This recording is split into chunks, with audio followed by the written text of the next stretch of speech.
महान कथा शिल्पी मुंशी प्रेमचंद की अमूल्य रचना सेवा सदन एक सामाजिक उपन्यास है। यह उपन्यास सर्वप्रथम उर्दू में बाजारे हुस्न नाम से लिखा गया था। बाद में मुंशी जी ने इसका हिंदी में अनुवाद किया। यह उपन्यास भारतीय समाज में नारी की विवशता और उसके गुलाम जीवन की नियति को अभिव्यक्त करता अत्यंत मार्मिक रचना है। इस उपन्यास में समाज में प्रचलित विभिन्न जातियों, अनेकानेक विचार पद्धतियों, मान्यताओं एवं मर्यादाओं का पूर्ण रूप से चित्रण किया गया है। तो आइए सुनते हैं मुंशी प्रेमचंद द्वारा रचित सेवा सदन उपन्यास का प्रथम भाग। पश्चाताप के कड़वे फल कभी ना कभी सभी को चखने पड़ते हैं, लेकिन और लोग बुराई पर पछताते हैं। दारोगा कृष्णचंद्र अपनी भलाइयों पर पछता रहे थे। उन्हें थानेदारी करते हुए 25 वर्ष हो गए, लेकिन उन्होंने अपनी नीयत को कभी बिगड़ने न दिया था। यौवन काल में जब चित्त भोग विलास के लिए व्याकुल रहता है, उन्होंने निर्लोभ भाव से अपने कर्तव्य का पालन किया था। लेकिन इतने दिनों के बाद आज वो अपनी सरलता और विवेक पर हाथ मल रहे थे। उनकी पत्नी गंगाजली सती साध्वी स्त्री थी। उसने सदैव अपने पति को कुमार्ग से बचाया था, पर इस समय वो चिंता में डूबी हुई थी। उससे स्वयं संदेह हो रहा था कि जीवन भर की सच्चरित्रता बिल्कुल व्यर्थ तो नहीं गई। दारोगा कृष्णचंद्र रसिक, उदार और सज्जन मनुष्य थे। मातहतों के साथ वो भाईचारे का व्यवहार करते थे, किंतु मातहतों की दृष्टि से उनके इस व्यवहार का कुछ मूल्य न था। वो कहा करते थे कि यहाँ हमारा पेट नहीं भरता, हम इनकी भलमनसी को लेकर क्या करें, चाटे। हमें घुड़की, डांट डपट, शक्ति सब स्वीकार है, केवल हमारा पेट भरना चाहिए। रूखी रोटियां चांदी के थाल में परोसी जाए तो वे पूरियां ना हो जाएंगी। दारोगा जी के अफसर भी उनसे खुश न थे। वे दूसरे थाने में जाते तो उनका बड़ा आदर सत्कार होता था। उनके अहलमद, मुहर्रिर और अर्दली खूब दावते उड़ाते। अहलमद को नजराना मिलता, अर्दली इनाम पाता और अफसरों को नित्य डालियां मिलती। पर कृष्णचंद्र के यहाँ यह आदर सत्कार कहाँ। वो ना दावते करते थे, ना डालियां ही लाते थे।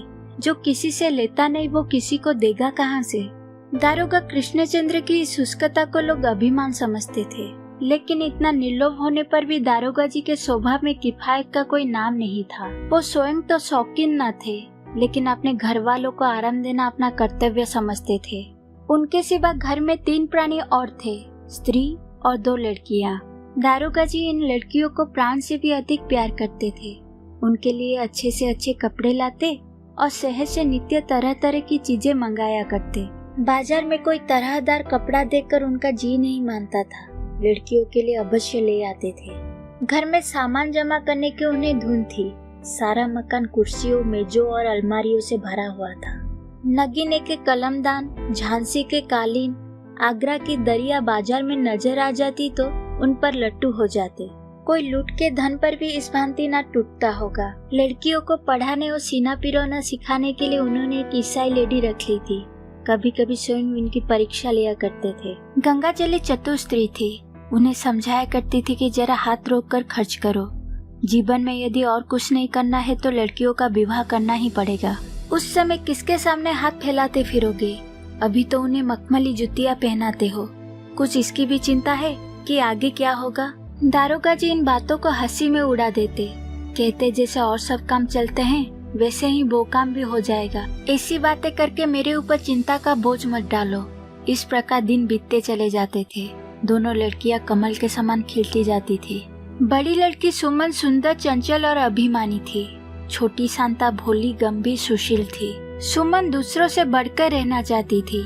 यदि बाजार से दोनों बहनों के लिए एक ही प्रकार की साड़ियां आती तो सुमन मुंह फुला लेती थी। शांता को जो कुछ मिल जाता उसी में खुश रहती। गंगाजली पुराने विचारों के अनुसार लड़कियों के ऋण से शीघ्र मुक्त होना चाहती थी, पर दारोगा जी कहते यह अभी विवाह योग्य नहीं है। शास्त्रों में लिखा है कि कन्या का विवाह 16 वर्ष की आयु से पहले करना पाप है। वो इस प्रकार मन को समझाकर टालते रहते थे। समाचार पत्रों में जब वो दहेज के विरोध में बड़े बड़े लेख पढ़ते तो बहुत प्रसन्न होते। गंगाजली से कहते कि अब 1-2 सालों में ही यह कुरीति मिट जाती है, चिंता करने की कोई जरूरत नहीं। यहाँ तक कि इसी तरह सुमन को 16 वर्ष लग गया। अब कृष्णचंद्र अपने को अधिक धोखा न दे सके। उनकी पूर्व निश्चिंतता वैसी न थी जो अपने सामर्थ्य के ज्ञान से उत्पन्न होती है। उसका मूल कारण उनकी अकर्मण्यता थी।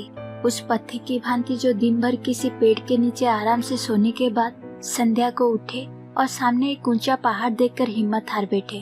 दारोगा जी भी घबरा गए, बर की खोज में दौड़ने लगे। कई जगहों से टिप्पणियां मंगवाई।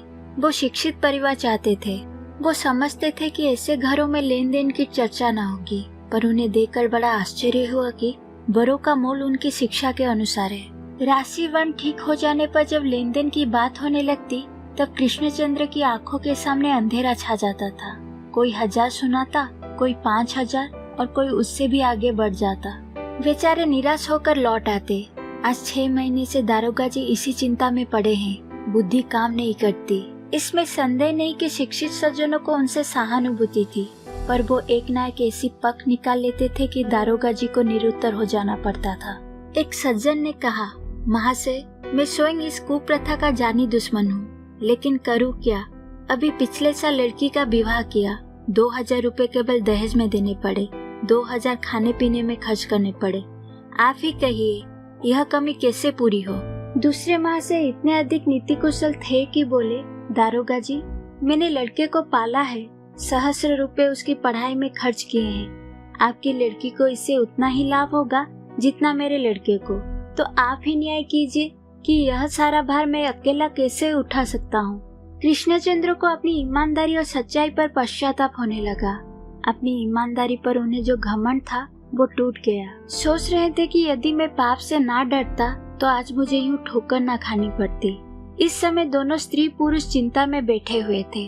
बड़ी देर के बाद कृष्णचंद्र बोले, देख लिया, संसार में सतमार्ग पर चलने का यह फल होता है। यदि आज मैंने लोगों को लूट कर अपना घर भर लिया होता तो लोग मुझसे संबंध करना अपना सौभाग्य समझते, नहीं तो कोई सीधे मुंह बात नहीं करता। अब 2 ही उपाय है, या तो सुमन को किसी कंगाल के पल्ले बांध दूं या कोई सोने की चिड़िया फंसाऊं। पहली बात तो होने से रही, बस अब सोने की चिड़िया की खोज में निकलता हूँ। धर्म का मजा चख लिया, सुनीति का हाल भी देख चुका। अब लोगों को खूब दबाऊंगा, खूब रिश्वतें लूंगा। यही अंतिम उपाय है। संसार यही चाहता है और कदाचित ईश्वर भी यही चाहता है। यही सही, आज से मैं भी वही करूंगा जो सब लोग करते हैं। गंगाजली सिर झुकाए अपने पति की ये बातें सुनकर दुखी हो रही थी। वो चुप थी, आंखों में आंसू भरे हुए थे।